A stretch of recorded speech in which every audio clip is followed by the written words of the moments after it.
नमस्कार दोस्तों, राधे राधे, सुप्रभात। कैसे हैं आप सभी लोग? उम्मीद है कि आप सभी लोग अच्छे हैं और एकदम स्वस्थ और मस्त हैं। तो दोस्तों, ये है सुबह सुबह का टाइम और सुबह मैं गाय लगा कर जा चुकी थी। उसके बाद मैं दोबारा से यहाँ आई हुई हूँ गोबर साफ़ करने के लिए। और घर का भी काम मेरा हो चुका है। झाड़ू वगैरह यशी ने कर ली है, चाय वगैरह हम लोगों ने पी ली है। और ये ब्लॉग है शिवरात्रि के दूसरे दिन का। तो मुझे साफ़ करना है गोबर, इसके बाद बर्तन। तो सारा काम हमारा लगा हुआ है और सुबह सुबह ही कमर कस के हमको लग जाना पड़ता है अपने कामों में। तो यहाँ सबसे पहले ये गाय अभी मेरी शिवरात्रि के दिन ही जनी है और दूसरे दिन का ये ब्लॉग है। तो इसको अभी मैं दूंगी सूखा भूसा और चोकर मिलाकर, क्योंकि इसे अभी ना तो दलिया दे सकते हैं और ना ही अभी हरा चारा वगैरह। क्योंकि इसके पहले भी मैंने एक जो गाय थी मेरे सफ़ेद वाली, उसको मैंने दलिया बना के खिलाया था। तो उसको बहुत ज़्यादा लूज मोशन हुए थे, यहाँ तक कि उसकी पूरी बॉडी का पानी भी निकलना शुरू हो गया था और बहुत दुबली हो गई थी। तब मुझे डॉक्टर ने बताया था कि गाय को तुरंत में दलिया कभी नहीं देना चाहिए, इनको हमेशा सूखा भूसा और उसमें चुनी या चोकर मिला के देना चाहिए, तब ठीक रहता। और ये देखिए, तब तक यहाँ मैं काम कर रही थी, आ गई है आरू छोटा बच्चू देखने के लिए। और अब डर भी रही है कि यहाँ मुझे रहना नहीं है। और देखना, अभी मुझे बताएगी कि बुआ यहाँ गोबर है, इसको साफ़ करो। और मैं इसको साइड करते जा रही थी कि कहीं गाय जो है, अगर ये बछड़े के पास गई तो कहीं गाय इसको मार ना दे। वैसे तो हमारी गाय मारती नहीं है, पर कोई भरोसा नहीं रहता है, क्योंकि इनको ऐसा लगता है ना कि हमारा बच्चा असुरक्षित है, इस वजह से ये मार भी सकती। पर बच्चों पर तो ये कभी ऐसा हमला करती नहीं है, पर सावधानी हमें हमेशा बरतते रहना चाहिए। और चलिए, यहाँ मैं फटाफट से साफ़ करके सारा गोबर फेंक दूँगी। कंडे नहीं बनाएंगे क्योंकि कंडे पर्याप्त हो चुके हैं और अभी टाइम भी नहीं है, क्योंकि ना ये सारा काम निपटाते निपटाते मुझे बज गए थे सुबह के 11 साढ़े 11। और ये हमारा रोज़ का काम है, जबकि घर का काम अभी मैंने थोड़ा बहुत ही निपटाया था। चाय वगैरह मैंने बना ली थी, वो यशी को उठाया नहीं था। यशी लग जाएगी झाड़ू लगा के, यशी लग जाएगी खाने पीने में। और पोछा भी मैंने लगा दिया था, काफ़ी जो कमरे हैं मैंने पोछा वगैरह लगा दिया था। और इसके बाद आरू काफ़ी देर तक मेरे पास रही और अब ये आरू को जाना है अपने मम्मी के पास में। तो यशी को मैंने इसे दे दिया था, क्योंकि यहाँ मैं गोबर साफ़ कर रही थी, फिर गोबर साफ़ करते भी नहीं बनता। और ये ना आती है तो ये किसी के साथ नहीं रहती, थोड़ी थोड़ी बहुत दोस्ती अब यशी से हो रही है, ज़्यादा नहीं, थोड़ी बहुत रहेगी तो मेरे पास ही रहेगी। और अगर यशी के पापा और यशी अगर घर पे है तो यशी से तो थोड़ा अब उसका डर कम हो रहा, पर अगर यशी के पापा है तो फिर वो मेरे पास ही रही आती है। और सुबह सुबह काम भी हमारे काफ़ी सारे रहते हैं और वो बच्चों को खिलाकर चली गई है घर। तो चलिए, ये सारा गोबर उठा के फेंक देंगे। इसके बाद साफ़ करेंगे घर में चल के बर्तन, क्योंकि बर्तन भी बहुत रखे हैं। बर्तन वाली 2-3 दिनों की छुट्टी में जा चुकी है। और मेरे साथ ऐसा कुछ होता है कि जब जब मेरी तबीयत ख़राब होती है तब तक काम वाले जो हैं वो भी चले जाते। और आप लोग को बताया ही था, पिछले शनिवार से मेरी तबीयत फिर से कुछ ठीक नहीं है। और कल मेरा ब्लॉग इस चैनल पे नहीं आया था, उसका कारण भी यही था कि मेरी तबीयत ठीक ना होने की वजह से मैंने ब्लॉग नहीं डाला था। क्योंकि समझ में नहीं आ रहा स्वास्थ्य किस तरह से हो रहा है। और डॉक्टर को भी दिखा चुके हैं, पर अब मुझे कराना है अपना ब्लड टेस्ट, क्योंकि मुझे 2-3 दिनों से फ़ीवर भी है। और फ़ीवर का कारण भी है क्योंकि लगातार मुझे वर्कआउट बहुत ज़्यादा पड़ गया। घर के काम तो है ही, उसके अलावा सिलाई का भी काम मुझे बहुत ज़्यादा पड़ गया था, जिस वजह से भी फ़ीवर आना का एक कारण ये भी है।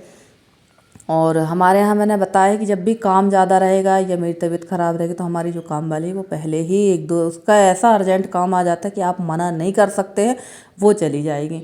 और जब तबीयत ठीक हो जाएगी तब ये आ जाती हैं। और क्या मतलब है कि हम काम वाली लगाएं, जब हमें ज़रूरत हो तभी हमारा काम ना हो, तब तो बहुत ज़्यादा अखर जाता है। और देखिए, वहाँ गोबर साफ़ करके आ गई थी मैं यहाँ बर्तन साफ़ करने के लिए। और ये टब बाल्टी जितनी भी हैं ये सब जवाबदारी हमारी ही है धोने की। बर्तन तो इनमें धुलेंगे, पर कभी भी टब में हाथ नहीं फेरा जाता है। अगर आप लोग अचानक से मेरे घर आ जाओगे तो यही कहोगे कि यार ये कितनी गंदगी करके रखती हैं। मैंने काफ़ी बार उससे बोला भी कि यार इनको धो दिया करो, इनमें अंदर सफ़ेदी जम जाती है एकदम। ये जो प्लास्टिक की टब बाल्टी ना, ये चिपकने से लगते हैं, इनमें तो कुल्ला करने का भी मन नहीं होता। मैं जब भी, आपने देखा, मैं अधिकतर इनको मैं ही साफ़ करती रहती हूँ, डिब्बे हो बाल्टी हो, चाहे मैं पुराने घर में रही हूँ या नए घर में, ये मेरा ही काम है। और मुझे ज़्यादा ये गंदी सी कोई भी चीज़ अच्छी नहीं लगती। तो चलिए, ये सब धुल गए, इसके बाद धुल लेंगे सारे बर्तन।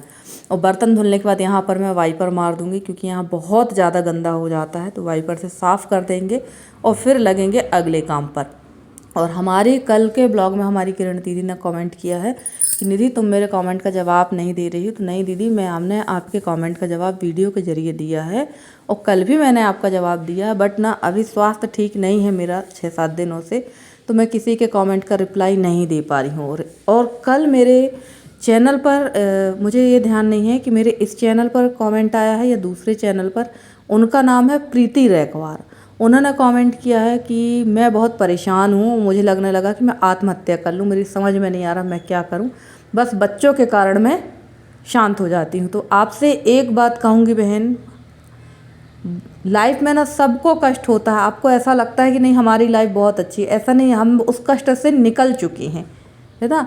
हम उस कष्ट से निकल चुके हैं और बताने का कोई मतलब नहीं है, क्योंकि जो चीज़ बीत चुकी है उसको बताने से कोई फ़ायदा नहीं है। आप ये मत सोचिए कि निधि दीदी वीडियो बना रही हैं, खुशहाल ज़िंदगी जी रही हैं, घर आलीशान बन गया है। निधि की पिछली लाइफ भी बहुत कष्टों से गुजरी है। ऐसा नहीं कि मुझे कष्ट नहीं हुआ, कष्ट हुआ है। और औरत से, हम औरत हैं, कष्ट तो होगा ही। तो एक बात का हमेशा ध्यान रखिए सभी लोग कि सीता माता से ज़्यादा कष्ट किसी को नहीं हुआ है। तो ये चीज़ तो आप भी जानते हो, हम लोग भी जानते हैं कि सीता माता से ज़्यादा कष्ट कभी किसी महिला को नहीं हुआ, जबकि वो तो स्वयं भगवान राम की पत्नी थी, जनक की पुत्री थी और दशरथ की पुत्रवधू थी। और सीता माता तो स्वयं एक देवी का रूप थी, फिर भी उनको कष्ट हुआ। क्यों हुआ कष्ट? क्योंकि वो मनुष्य रूप में आई थी। तो हम लोगों को भी कष्ट होगा, और कभी भी दिमाग में ऐसा विचार मत लाना, क्योंकि आप तो चले जाओगे और जब आपके ना रहने पे आपके बच्चों की क्या स्थिति होगी, कभी ये सोचिए। आज दुख है, कल सुख जरूर आएगा।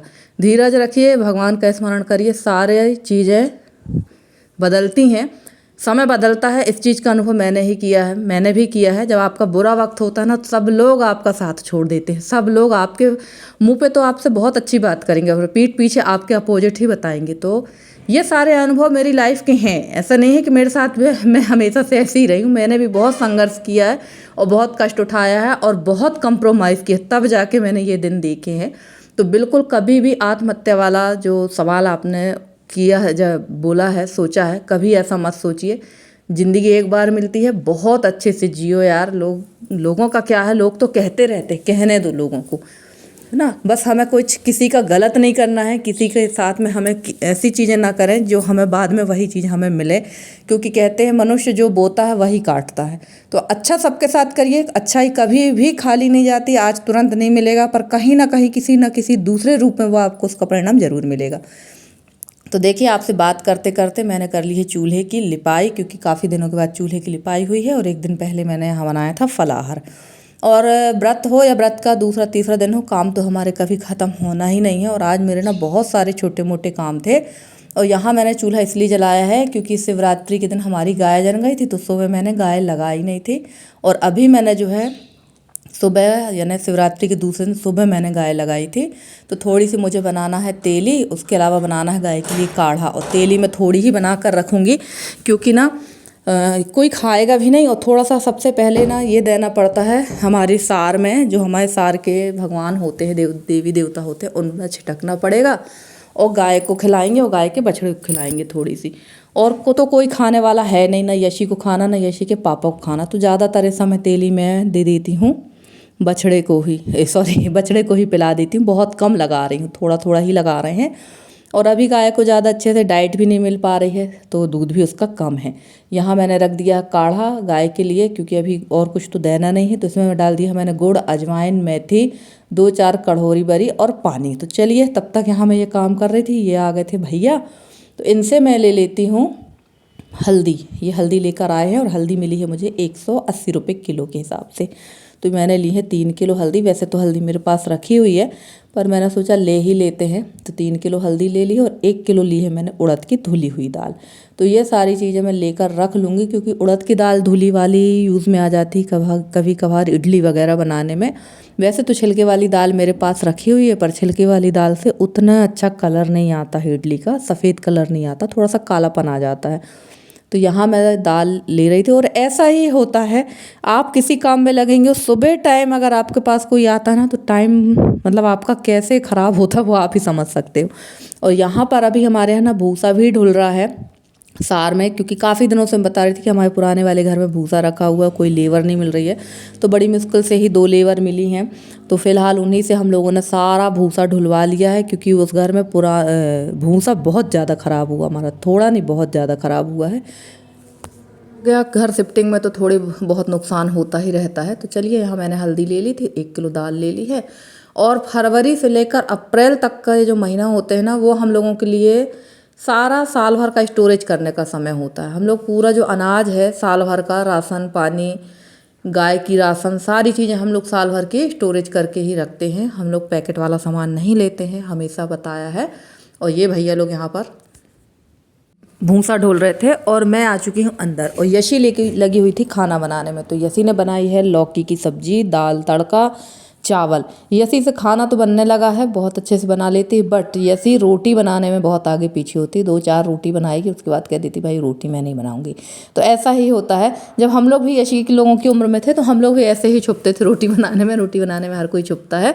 पर धीरे धीरे ना आदत पड़ जाती है। तो चलिए लौकी की सब्जी और रोटी बना ली है बेटी ने। और ये इतना कर लेती है ना, इससे बहुत उम्मीद है, बहुत आसरा है।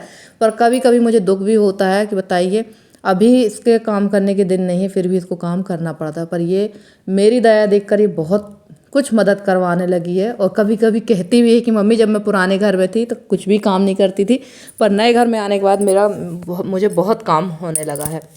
तो चलिए खाना हमारा यहाँ बन रहा था, तब तक मैं निकाल लेती हूँ। ये दाल जो थी मैं देख रही थी कि गीली है कि सूखी, तो दाल काफ़ी गीली है। और हल्दी जो मैंने खरीदी ये भी गीली है। तो ये सब मुझे धूप में डालना है। तो किसी दिन मैं जाकर छत में धूप में ये सारा सामान एक साथ ही डालूंगी। रोज़ रोज़ के नाटक नहीं करूँगी कि आज ये दाल सुखाना, आज वो दाल सुखाना। एक साथ जितनी दालें हैं मेरी, नई पुरानी जितनी दालें हैं, जितनी भी सुखाने वाली चीज़ें हैं, एक दिन के लिए डालना है। तो मैं सोच रही हूँ अब होली हो ही जाए, उसके बाद ही ये सारी चीज़ें मैं सुखा कर अंदर रख दूँ। और हल्दी को तो पिसवाना पड़ेगा। तो एक बात बहुत अच्छी हो गई कि हमारे यहाँ खड़े मसालों की चक्की लग चुकी है, तो हल्दी वहाँ पिस जाएगी। तो चलिए अभी तो फ़िलहाल पैक कर करके एक जगह रखते जाते हैं। और अब मैं ले लूँगी मलाई, क्योंकि मलाई जुड़ गई थी काफ़ी सारी एक डिब्बे जैसे। तो इसमें मैं मक्खन निकाल लूँगी। और ये भैंस की मलाई है, और भैंस के दूध में तो मलाई काफ़ी मोटी पड़ती है। पर ये जो डिब्बा है ना, आप यकीन नहीं मानेंगे, 1-1 महीने के अंदर में भर पा रहा है। जबकि भैंस के दूध की जो मलाई है 8 दिन में पूरा डिब्बा भर जाना चाहिए, पर ऐसा नहीं हो रहा है। दूध एकदम सही नहीं है, इस वजह से इसमें मलाई नहीं पड़ती। पर कहते हैं ना मजबूरी में सब कुछ करना पड़ जाता है। तो वही हाल यहाँ पर हो रहा है। और यहाँ मैंने 2 से 3 मिनट इसको हाथ से फेंटा था और मक्खन निकल गया था। तो इतना इतना मक्खन मैंने अभी तक 3 महीने से मैं दूध ले रही हूँ, 2 बार ही निकला है ये। 2 बार में ही इतना मक्खन निकला, क्योंकि मलाई बताया है कि महीने भर में जुड़ पाती है इतनी। और आप ना कितना भी फ्रिज में रखो, कुछ रखो, थोड़ा सा इसमें महक आ जाती है मलाई में। तो ये जो घी है, वैसे मैं मलाई का घी जब भी निकालती हूँ, चाहे गाय का घी का निकालूँ या भैंस का, भैंस तो मेरे यहाँ है नहीं, मलाई जब का घी निकालती हूँ तो मैं 1 डिब्बा भर के और 1 बरनी पूरा मैं पैक रखती हूँ भगवान की पूजा के लिए। क्योंकि मैं मार्केट वाला घी यूज़ नहीं करती हूँ। घर में घी होता है तो मैं यही घी यूज़ करती हूँ। हाँ, ना होता तो फिर मजबूरी में मार्केट वाला लाना पड़ता है, क्योंकि भाई शुद्ध घी जो है वो तो 700, 800, 900, 1000 रुपये किलो है। और मार्केट में जो पूजा वाला घी मिल रहा है वो 300-400 रुपये किलो मिल रहा है। तो इसी से समझ में आ जाता है कि यार ये कितना शुद्ध होगा, है ना। वो शुद्ध नहीं होता है, पर लोग फिर भी उसको जलाते हैं घी समझ के। एक्चुअली वो घी है ही नहीं। जब हम खाने पीने में अपने लिए कंप्रोमाइज़ नहीं करते कि यार हमें अच्छा खाना खाना है, अच्छा चावल खाना है, अच्छे कपड़े पहनना है, तो फिर भगवान के लिए क्यों कंप्रोमाइज़ करना। और उन्हीं की देन से सब कुछ है, तो कम से कम उनके लिए भी अच्छा होना चाहिए। चलिए, तो ये मक्खन जो है मैं चूल्हा जो मैंने ऊपर चला रखा था उस पर मैं रखाऊंगी, धीरे धीरे पकेगा, तब तक मैं बना लूँगी सानी। और ये देखिए इन लोगों ने गलत जगह रख दिए थे भूसा के बोरा, तो इनको उठा के अभी मुझे साइड में रखवाना पड़ेगा, क्योंकि यहाँ पर तो गाय बनती हैं। तो वही मैं आपको दिखा रही थी, इतना भूसा है। और इतना ही भूसा हमारे यहाँ ख़राब हो गया, क्योंकि आपको दिखाया था पीछे देवर जी का घर बन रहा है, तो उन्होंने उनकी दीवार जो चली उससे सीपेज आ गया, क्योंकि हमारी दीवार मिट्टी वाली थी और उनकी सीमेंटेड थी। तो उससे सीपेज आने की वजह से भूसा ख़राब भी हो गया, और चूहों ने भूसा और मिट्टी को काफ़ी ज़्यादा मात्रा में मिला दिया है, वरना हमारे यहाँ भूसा की कमी बिल्कुल ना होती। तो चलिए, मैं यहाँ पर भूसा भिगोकर चली गई थी। अब बना लेते हैं सानी।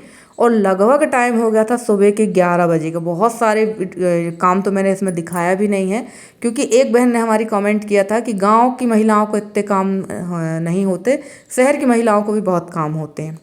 तो वही चीज़ मैंने अपनी वीडियो के माध्यम से दिखाया है कि 11 बज चुका है मुझे, और जबकि मैंने झाड़ू और पोछे का मैंने कोई भी क्लिप मैंने नहीं बनाई थी, जबकि मैं पोछा भी लगा चुकी थी और वाइपर से मैंने पूरा सब धुला था, जो जहाँ मैं बर्तन धुली थी वो कुछ भी नहीं। अगर मैं सारी चीज़ें बनाती तो कम से कम 25 मिनट का वीडियो जाता। तो कभी भी ऐसा मत कहिए कि शहर की औरतों को भी काम रहते हैं, मैंने कभी मना नहीं किया। पर गांव की औरतों को बहुत ज़्यादा हार्ड वर्किंग काम होते हैं। शहर की औरतों को ना तो गोबर की समस्या है, ना सानी बनाने की समस्या है, और ना ही चूल्हा लीपने पूतने की समस्या है। हमारे पास तो ये सारी चीज़ें हैं, और ये समस्याएं नहीं हैं, ये हमारी रुचि है। समस्या नहीं कह सकते इसको, हमारी रुचि है। और आप लोगों के पास सुविधा नहीं है इन सब चीज़ों के लिए, और सुविधा होती भी तो नहीं कर पाते। तो कभी भी ऐसा ना कहे कि हम लोग के पास काम, हमारे पास दिन रात के काम होते, रात ना हो तो हम लोग को सोने भी ना मिले। तो चलिए फ्रेंड्स, आज का ब्लॉग ऑलरेडी बहुत बड़ा हो चुका है, और आज का ब्लॉग कैसा लगा ज़रूर बताना कमेंट करके। अगर आज का ब्लॉग अच्छा लगा हो तो प्लीज़ वीडियो को लाइक करके, चैनल पर नए हो तो चैनल को सब्सक्राइब करके अपना प्यारा सा सहयोग इसलिए बनाए रखें। मेरी पूरी कोशिश है कि आप लोगों के लिए बहुत अच्छे से अच्छी वीडियो लेकर आती रहूं। और मेरे जितने नए सब्सक्राइबर हैं, पुराने सब्सक्राइबर हैं, जितने भी मेरे व्यूअर्स, मैं सबका तहे दिल से धन्यवाद कहना चाहती हूँ कि आप लोग मुझे इतना सहयोग दे रहे हैं, और उम्मीद करती हूँ कि आगे भी ऐसा ही अपना सहयोग बनाए रखेंगे। तो चलिए, यहाँ मैंने सानी बना ली थी। इसके बाद मेरी हिम्मत बिल्कुल नहीं थी कि मैं कुछ और काम कर सकूं, थकान बहुत होने लगी। तो बस मैंने नहाकर जाकर फिर भगवान की पूजा यशी ने कर ली थी। नहाकर मैंने सीधे रोटियां बनाई थी, फिर हम लोगों ने खाना खाया था। तो चलिए फ्रेंड्स, आज का ब्लॉग इतना ही है। अगर अच्छा लगा हो तो प्लीज़ वीडियो को लाइक कर दीजिएगा, और चैनल पर नए आए हैं तो चैनल को सब्सक्राइब जरूर करिएगा, ताकि आपका सहयोग हमें मिल सके, क्योंकि आपका थोड़ा सा सहयोग किसी की लाइफ बदल सकता है। तो चलिए, अब हम मिलेंगे आपसे किसी अच्छे से वीडियो में, किसी अच्छे से नए कंटेंट के साथ। तब तक के लिए दीजिए इजाज़त। Bye bye and take care.